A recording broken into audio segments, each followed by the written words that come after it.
Hi friends, welcome back to my channel. ಇವತ್ತು special ಅಂತ ನಿಮಗೆ ಅನಿಸ್ತಾ ಇದೆಯಾ? ಹೌದು, ಇವತ್ತು ಸ್ಪೆಷಲ್ ಆದ ಒಂದು ರೆಸಿಪಿ ಎಲ್ರಿಗೂ ಇಷ್ಟ ಆಗುತ್ತೆ ಅಂತ ಅಂದ್ಕೊಂಡಿದ್ದೀನಿ. ಫ್ರೆಂಡ್ಸ್, ಯಾರಿಗೆಲ್ಲ ಇಷ್ಟ ಆಗುತ್ತೆ ದಯವಿಟ್ಟು ಒಂದು ಲೈಕ್ ಮಾಡಿ, ಹಾಗೆ ನಿಮ್ಮ ಫ್ರೆಂಡ್ಸ್ ಮತ್ತು ಫ್ಯಾಮಿಲಿ ಕೂಡ ಶೇರ್ ಮಾಡಿ. ಬಿಸಿಬೇಳೆ ಬಾತ್ ಅಂದ ತಕ್ಷಣ ತುಂಬ ಕಷ್ಟ ಅಂದ್ಕೊಂಡಿರ್ತೀರ. ಕಷ್ಟ ಏನಲ್ಲ, ತುಂಬ ರುಚಿಯಾಗಿರುತ್ತೆ. ಯಾವ ರೀತಿ ಮಾಡಿದ್ದೀನಿ ಅಂದರೆ ಪ್ಯಾಕೆಟ್ ಮಸಾಲ ತರದೇನೆ ಮನೆಯಲ್ಲೇ ಪೌಡ್ರ್ ಮಾಡಿ ನಾನು ಮಾಡಿದ್ದೀನಿ. ಬನ್ನಿ ಯಾವ ರೀತಿ ಮಾಡೋದು ಅಂತ ನೋಡೋಣ. ಇಲ್ಲಿ ನೋಡಿ, ನಾನು ತೋರಿಸ್ತಾ ಇದ್ದೀನಿ. ನಾನು 2 ಕ್ಯಾರೆಟ್ ತೊಗೊಂಡಿದ್ದೀನಿ, ಹಾಗೆ ಬೀನ್ಸ್ ಕೂಡ ಇದೆ, ಮತ್ತು ಇಲ್ಲಿ ಹೂಕೋಸಿದೆ. ಸ್ವಲ್ಪ ಡಿಫ್ರೆಂಟಾಗಿ ಮಾಡೋಣ, ರುಚಿ ಮಾತ್ರ ಸೂಪರ್ ಆಗಿರುತ್ತೆ. ಕ್ಯಾರೆಟ್ ಮತ್ತು ಬೀನ್ಸನ್ನು ತೊಳೆದ್ಬಿಟ್ಟು ಇಟ್ಕೊಂಡಿದ್ದೀನಿ ಸೈಡಲ್ಲಿ. ಈ ಹೂಕೋಸಿದೆ ಅಲ್ವಾ, ಸೊ ಇದನ್ನು ನಾನು ಒಂದು ಅರ್ಧದಷ್ಟು ತೊಗೊಂಡು ಏನು ಮಾಡ್ತಾಯಿದ್ದೀನಿ ಅಂದರೆ, ಇದರಲ್ಲಿ ಸ್ವಲ್ಪ ಒಂದು ಮುಷ್ಟಿಯಷ್ಟು ಉಪ್ಪು ಸ್ವಲ್ಪ ಜಾಸ್ತಿ ಹಾಕಬೇಕು. ಯಾಕಂದರೆ ಅದರಲ್ಲಿ ಏನಾದರೂ ಹುಳುಗಳಿದ್ದರೆ ಆಚೆ ಬರುತ್ತೆ ಅಂತ ಅಷ್ಟೇ. ಹಾಗಾಗಿ ಡೈರೆಕ್ಟ್ ಯಾವತ್ತೂ ಹಿಂಗೆ ವಾಶ್ ಮಾಡಿ ಯೂಸ್ ಮಾಡಬೇಡಿ. ಆದಷ್ಟು ಇದನ್ನು ಉಪ್ಪು ನೀರಲ್ಲಿ ಹಾಕಿ ಸ್ವಲ್ಪ ಹೊತ್ತು ನೆನೆಸ್ಲಿಕ್ಕೆ ಇಡಿ. ಹುಳುಗಳು ಇದ್ದರೆ ಆಚೆ ಬರುತ್ತೆ ಅಷ್ಟೇ. ಇದೊಂದು ಸ್ವಲ್ಪ ಹೊತ್ತು ನಾನು ಉಪ್ಪು ನೀರಲ್ಲಿ ಹಾಕಿ ಅದನ್ನು ಸೈಡಲ್ಲಿ ಇಟ್ಟಿರ್ತೀನಿ. ಅಷ್ಟರಲ್ಲಿ ಕ್ಯಾರೆಟ್ ಮತ್ತು ಬೀನ್ಸನ್ನು ನಾನು ತೊಳೆದು ಇಟ್ಕೊಂಡಿದ್ನಲ್ಲ, ಅದನ್ನು ನಾನು ಈಗ ಕಟ್ ಮಾಡ್ಕೊಳ್ತೀನಿ. ಯಾಕಂದರೆ ಇದಕ್ಕೆ ಸ್ವಲ್ಪ ಟೈಮ್ ಬೇಕು. ಆ ಟೈಮಲ್ಲಿ ನಾವು ಈ ಅಂದರೆ ತರಕಾರಿಯನ್ನು ಕಟ್ ಮಾಡಿ ಇಟ್ಕೋಬೋದು. ಸೊ ಸಣ್ಣಕ್ಕೆ ನಾನು ಕ್ಯಾರೆಟ್ ಮತ್ತು ಬೀನ್ಸನ್ನು ಎರಡೂ ಕಟ್ ಮಾಡಿ ಒಂದು ಪ್ಲೇಟಲ್ಲಿ ಹಾಕಿ ಇಡ್ತಾ ಇದ್ದೀನಿ.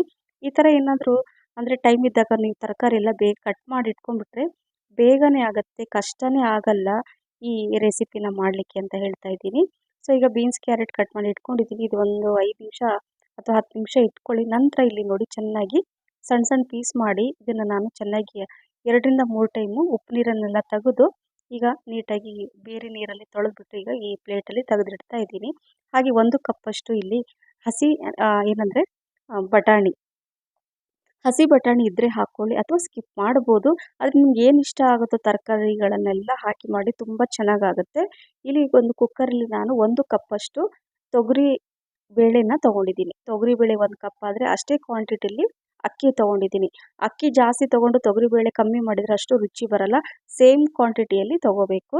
ಸೊ ಈಗ 2ರಿಂದ 3 ಟೈಮ್ ನೀಟಾಗಿ ತೊಳೆದ್ಬಿಟ್ಟು ಈಗ ಇದನ್ನು ನಾನು ಒಂದು ಪಾತ್ರೆ ಅಂದರೆ ಕುಕ್ಕರನ್ನು ಇಟ್ಕೊಂಡಿದ್ದೀನಿ. ನೋಡಿ, ಈ ಥರ ತೊಳ್ಕೊಂಡು ಯಾವ ಕಪ್ಪಲ್ಲಿ ಅಕ್ಕಿ ತೊಗೊಂಡಿರ್ತೀರಲ್ವ, ಬೇಳೆ ಅಕ್ಕಿ, ಅದೇ ಕಪ್ಪಲ್ಲಿ ನಾನಿಲ್ಲಿ 6 ಕಪ್ಪಷ್ಟು ನೀರನ್ನು ಹಾಕ್ಕೊಳ್ತಾ ಇದ್ದೀನಿ. ನೋಡ್ತಾ ಇರ್ಬೋದು, ಕರೆಕ್ಟ್ 6 ಕಪ್ಪು ನೀರನ್ನು ಹಾಕ್ಕೋಬೇಕು. ಆವಾಗ ಅನ್ನ ಮತ್ತು ಬೇಳೆ ಕರೆಕ್ಟಾಗಿ ಕುಕ್ ಆಗುತ್ತೆ ಅಂತ ಅಷ್ಟೇ. ಜಾಸ್ತಿ ಹಾಕಿದರೂ ಬೇಡ, ಕಮ್ಮಿ ಹಾಕಿದ್ರೂ ಕೂಡ ಅಷ್ಟು ಚೆನ್ನಾಗಾಗಲ್ಲ. ಸೊ 6 ಕಪ್ಪಷ್ಟು ನೀರು ಹಾಕಿ ಈಗ ಹೆಚ್ಚಿರುವಂತಹ ಈ ತರಕಾರಿ ಇದೆ ಅಲ್ವಾ, ಕ್ಯಾರೆಟ್ ಮತ್ತು ಬೀನ್ಸನ್ನು ಹಾಕ್ಕೊಳ್ತಾ ಇದ್ದೀನಿ.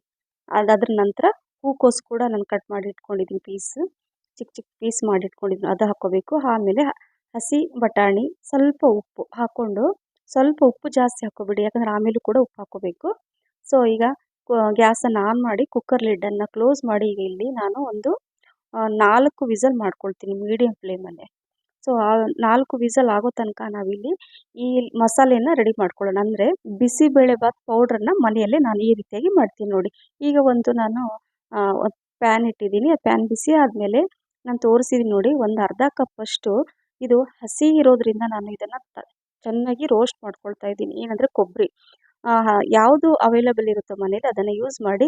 ನೋಡಿ, ಅಲ್ಲಿ ಕುಕ್ಕರ್ ವಿಸಲ್ ಕೂಡ ಆಗಿದೆ. ಗ್ಯಾಸ್ ಫ್ಲೇಮನ್ನು ನಾನು ಆಫ್ ಮಾಡಿದ್ದೀನಿ. ಒಣ ಕೊಬ್ಬರಿ ತೊಗೊಂಡ್ರೆ ಇನ್ನು ಬೇಗ ಆಗುತ್ತೆ. ಹಸಿ ಕೊಬ್ಬರಿನ ತೊಗೊಂಡಿದ್ದೀನಿ. ಕಲರ್ ಕೂಡ ಚೇಂಜ್ ಆಗಿದೆ. 1 ಟೀ ಸ್ಪೂನಷ್ಟು ಉದ್ದಿನಬೇಳೆ, 1 ಟೀ ಸ್ಪೂನಷ್ಟು ಕಡಲೆಬೇಳೆ ಹಾಕ್ಕೊಂಡು ಅದು ಕೂಡ ಸ್ವಲ್ಪ ಫ್ರೈ ಆದಮೇಲೆ 1 ಟೀ ಸ್ಪೂನಷ್ಟು ಇದು ಜೀರಿಗೆ, 3 ಟೀ ಸ್ಪೂನಷ್ಟು ಧನಿಯಾ ಅಂದರೆ ಕೊತ್ತಂಬರಿ ಬೀಜ ಇದೆ ಅಲ್ವಾ, ಧನಿಯಾ, ಅದನ್ನು ಹಾಕ್ಕೊಂಡು ನಂತರ 2 ಇಂಚಷ್ಟು ಚಕ್ಕೆ ಕೂಡ ಹಾಕ್ಕೋಬೇಕು. ನಂತರ ಲೋ ಫ್ಲೇಮಲ್ಲೇ ಕಲರ್ ಚೇಂಜ್ ಆಗೋ ತನಕ ಸ್ವಲ್ಪ 4 ಲವಂಗ. ಸೊ ಇದೇ ಥರ ಮಿಕ್ಸ್ ಮಾಡ್ತಾನೆ ಇರಬೇಕು. 4ರಿಂದ 5 ಏಲಕ್ಕಿ.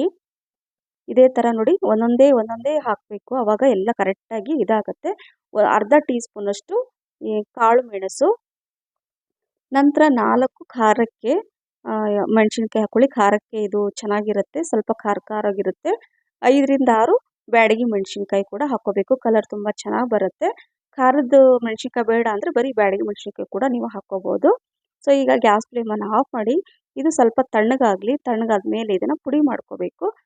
ಅಷ್ಟರಲ್ಲಿ ನಾನು ಬೇರೆ ಐಟಮ್ಸನ್ನು ಅಂದರೆ ಕೆಲವೊಂದು ಈ ಥರ ಹಾಕಿದರೆ ತುಂಬ ಚೆನ್ನಾಗಿರುತ್ತೆ. ಇದನ್ನು ಯಾವಾಗ ಹಾಕಬೇಕು ಅಂತ ಕೂಡ ನಿಮಗೆ ಹೇಳ್ತೀನಿ. ಇಲ್ಲಿ ಒಂದು ಅರ್ಧ ಕಪ್ಪಷ್ಟು ಅಂದರೆ 1 ಮುಷ್ಟಿಯಷ್ಟು ನಾನು ಶೇಂಗಾ ಬೀಜ ಅಂದರೆ ಕಡಲೆ ಬೀಜ ತೊಗೊಂಡಿದ್ದೀನಿ. ಹಾಗೆ 1 ಮುಷ್ಟಿಯಷ್ಟು ಅಂದರೆ ಒಂದು 20 ಇದು ಗೋಡಂಬಿ ಅದನ್ನು ಕೂಡ ತೊಗೊಂಡಿದ್ದೀನಿ.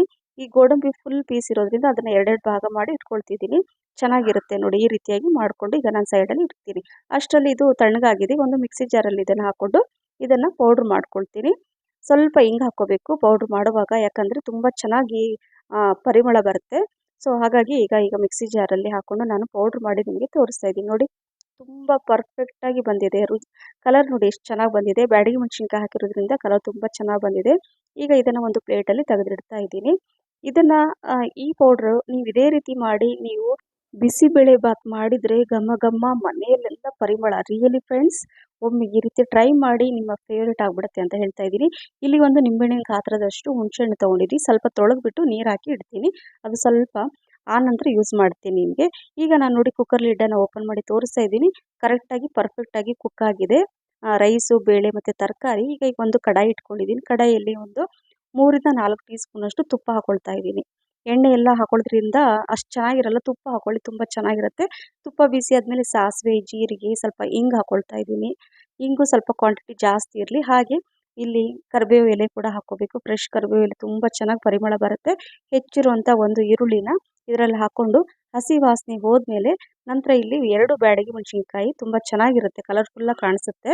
ಒಂದು ಟೊಮೆಟೊನ ಉದ್ದುದ್ದಕ್ಕೆ ಹೆಚ್ಚಿಬಿಟ್ಟು ಹಾಕ್ಕೊಂಡಿದ್ದೀನಿ. ಅರಿಶಿಣ ಸ್ವಲ್ಪ, ಆಮೇಲೆ ಕಲ್ಲುಪ್ಪು ಹಾಕ್ತಾ ಇದ್ದೀನಿ, ಸಾಲ್ಟ್.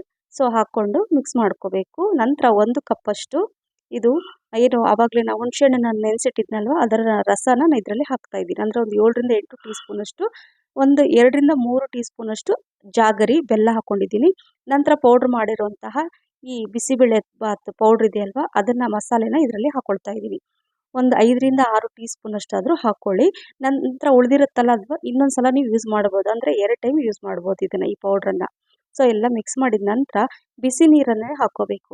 ಎಷ್ಟು ಬೇಕು, 1 ಗ್ಲಾಸ್ಗಿಂತ ಸ್ವಲ್ಪ ಜಾಸ್ತಿ, 1.5 ಗ್ಲಾಸಷ್ಟು ನಾನು ಬಿಸಿ ನೀರನ್ನು ಹಾಕಿದ್ದೀನಿ. ಹಾಕಿ ಸ್ವಲ್ಪ ಕುದಿ ಬಂದಾಗ ನಾವು ಬೇಯಿಸಿ ಇಟ್ಟಿರುವಂತಹ ಇದನ್ನು ಇದರಲ್ಲಿ ಹಾಕ್ಕೋಬೇಕಾಗತ್ತೆ. ಅಂದರೆ ರೈಸು ಮತ್ತು ಏನು ಬೇಳೆ ಬೇಯಿಸಿಟ್ಟಿದ್ವಲ್ಲ ತರಕಾರಿ ಎಲ್ಲ ಅದನ್ನು ಹಾಕ್ಕೊಂಡು ಮತ್ತೆ ನೋಡಿ ಬಿಸಿ ನೀರನ್ನೇ ನಾನು ಹಾಕ್ಕೊಳ್ತಾ ಇದ್ದೀನಿ. ತಣ್ಣೀರೆಲ್ಲ ಹಾಕ್ಕೊಳಕ್ಕೆ ಹೋಗಬೇಡಿ, ಟೇಸ್ಟ್ ಚೇಂಜ್ ಆಗಿಬಿಡುತ್ತೆ. ನೀವು ಸೈಡಲ್ಲಿ ನೀರನ್ನು ಬಿಸಿ ಮಾಡಲಿಕ್ಕೆ ಇಟ್ಟಿರ್ರಿ. ಯಾವಾಗ ಬೇಕೋ ನಿಮಗೆ ಬಿಸಿ ನೀರು ಅವಶ್ಯಕತೆ ಇದ್ದಾಗ ನೀವು ಹಾಕ್ಕೊಂಡು ಮಿಕ್ಸ್ ಮಾಡ್ಬೋದು. ಯಾಕಂದರೆ ಬಿಸಿಬೇಳೆ ಮಾಡೋದೇ ಇದೇ ರೀತಿಯಾಗಿ. ಯಾಕಂದರೆ ನೀವು ಅದೆಷ್ಟು ತಣ್ಣಗಾಗುತ್ತಲ್ವ ಅದು ಗಟ್ಟಿ ಆಗುತ್ತೆ. ಹಾಗಾಗಿ ನೋಡಿಕೊಂಡು ಎಷ್ಟು ಬೇಕೋ ಅಷ್ಟು ನೀರು ಹಾಕ್ಕೊಂತ ಮಿಕ್ಸ್ ಮಾಡಿ 1-2 ಕುದಿ ಬಂದರೆ ಸಾಕು, ಜಾಸ್ತಿ ಕುದಿಸ್ಬೇಕಂತ ಅವಶ್ಯಕತೆ ಇಲ್ಲ. ಲಾಸ್ಟಲ್ಲಿ ಸ್ವಲ್ಪ ಜಾಸ್ತಿ ಕ್ವಾಂಟಿಟಿಲಿ ಹೆಚ್ಚಿರುತ್ತಾ ಕೊತ್ತಂಬರಿ ಸೊಪ್ಪನ್ನು ಹಾಕ್ಕೊಂಡು ಮಿಕ್ಸ್ ಮಾಡಿಕೊಂಡು ಗ್ಯಾಸ್ ಫ್ಲೇಮನ್ನು ಆಫ್ ಮಾಡಿದರೆ ಈ ರುಚಿಯಾದ ಆರೋಗ್ಯಕರವಾದ ಬಿಸಿಬೇಳೆ ಬಾತ್ ರೆಡಿ ಆಗುತ್ತೆ. ಈಗ ನಾನು ಹೇಳಿದ್ನಲ್ವ, ಇದನ್ನು ನಾನು ಆವಾಗಲೇ ಶೇಂಗಾ ಮತ್ತು ಗೋಡಂಬಿನ ತೆಗೆದಿಟ್ಟಿದ್ದೆ. ಯಾಕೆ ಅಂತ ನೋಡಿ ಇಲ್ಲಿ ಗೊತ್ತಾಗುತ್ತೆ. ಈಗ ಏನು ಮಾಡಬೇಕಂದ್ರೆ 2 ಟೀ ಸ್ಪೂನಷ್ಟು ತುಪ್ಪನ ಹಾಕ್ಕೊಂಡಿದ್ದೀನಿ. ತುಪ್ಪ ಕರಗಿದ ಮೇಲೆ ಶೇಂಗಾ ಬೀಜ ಹಾಕ್ಕೊಂಡಿದ್ದೀನಿ, ಅಂದರೆ ಕಡಲೆ ಬೀಜ ಹಾಕ್ಕೊಂಡಿದ್ದೀನಿ. ಕಲರ್ ಸ್ವಲ್ಪ ಚೇಂಜ್ ಆಗಬೇಕು ನೋಡಿ, ಈ ಥರ ಕಲರ್ ಚೇಂಜ್ ಆದಮೇಲೆ ಗೋಡಂಬಿ ಕೂಡ ಹಾಕ್ಕೊತಾ ಇದ್ದೀನಿ. ನಂತರ ಸ್ವಲ್ಪ ಇಂಗಿನ ಒಗ್ಗರಣೆ ಕೂಡ ಇದಕ್ಕೆ ಈ ರೀತಿ ಹಾಕ್ಬಿಟ್ರೆ ಎಷ್ಟು ಘಮ ಘಮ ಪರಿಮಳ, ಮನೆಯಲ್ಲೆಲ್ಲ ಎಷ್ಟು ಚೆನ್ನಾಗಿ ಅಂದರೆ ಆ ಪರಿಮಳ ಬರುತ್ತೆ ಅಂತ ನೀವು ಈ ರೀತಿ ಮಾಡಿದ್ಮೇಲೆ ಗೊತ್ತಾಗುತ್ತೆ. ಲಾಸ್ಟಲ್ಲಿ ನಾನು ಈ ಅಂದರೆ ಶೇಂಗಾ ಮತ್ತು ಈ ಗೋಡಂಬಿನ ಹಾಕಿದೆ. ಯಾಕೆ ಅಂದರೆ ತಿನ್ನುವಾಗ ಕ್ರಂಚಿಯಾಗಿರುತ್ತೆ, ಕುರುಮ್ ಅಂತ ಅನಿಸುತ್ತೆ. ಈ ಗೋಡಂಬಿ ಮತ್ತು ಈ ಶೇಂಗಾ ತುಂಬ ಚೆನ್ನಾಗಿರುತ್ತೆ. ಹಾಗಾಗಿ ನಾನು ಈ ರೀತಿಯಾಗಿ ಮಾಡಿದ್ದೀನಿ. ಇದೇ ರೀತಿಯಾಗಿ ಫಾಲೋ ಮಾಡಿ, ನಿಜವಾಗ್ಲೂ ನಿಮ್ಗೆಲ್ರಿಗೂ ಇಷ್ಟ ಆಗುತ್ತೆ. ನೀವು ತರಕಾರಿ ಬೇಯಿಸುವಾಗಲೇ ಅದನ್ನೆಲ್ಲ ಹಾಕ್ಬಿಟ್ರೆ ಅದೊಂಥರ ಬೆಂದಿರುತ್ತೆ, ಅಷ್ಟೇ ರುಚಿ ಕೊಡಲ್ಲ. ಸೊ ನೋಡಿದ್ರಲ್ಲ, ಈ ಬಿಸಿಬೇಳೆ ಬಾತ್ ತಿನ್ನಲಿಕ್ಕೆ ರೆಡಿ ಆಯಿತು. ನಾನು ಇದೇ ರೀತಿಯಾಗಿ ನಮ್ಮ ಮನೇಲಿ ಇರೋರಿಗೆಲ್ಲ ಕೊಟ್ಟೆ. ನಾನು ತುಂಬ ಖುಷಿಪಟ್ಟು ಎಂಜಾಯ್ ಮಾಡಿ ತಿಂದರು. ಅದ್ರ ಜೊತೆ ಈ ಖಾರ ಬೂಂದಿ ಒಂದಿದ್ದರೆ ಕಂಪ್ಲೀಟ್ ಆಗುತ್ತೆ ಅಲ್ವಾ. ಸೊ ಈ ರೆಸಿಪಿ ನಿಮಗೆ ಇಷ್ಟ ಆಗಿದ್ದರೆ ಲೈಕ್, ಶೇರ್, ಕಮೆಂಟ್ಸ್ ಮತ್ತು ಸಬ್ಸ್ಕ್ರೈಬ್ ಮಾಡಿ. ಹಾಗೆ ನಿಮ್ಮ ಫ್ರೆಂಡ್ಸ್ ಮತ್ತು ಫ್ಯಾಮಿಲಿ ಕೂಡ ಶೇರ್ ಮಾಡಿ. ನನ್ನ ಫೇಸ್ಬುಕ್ ಪೇಜ್ ಫಾಲೋ ಮಾಡೋದನ್ನು ಮರಿಬೇಡಿ ಅಂತ ಹೇಳ್ತಾ thank you for watching. Bye, take care.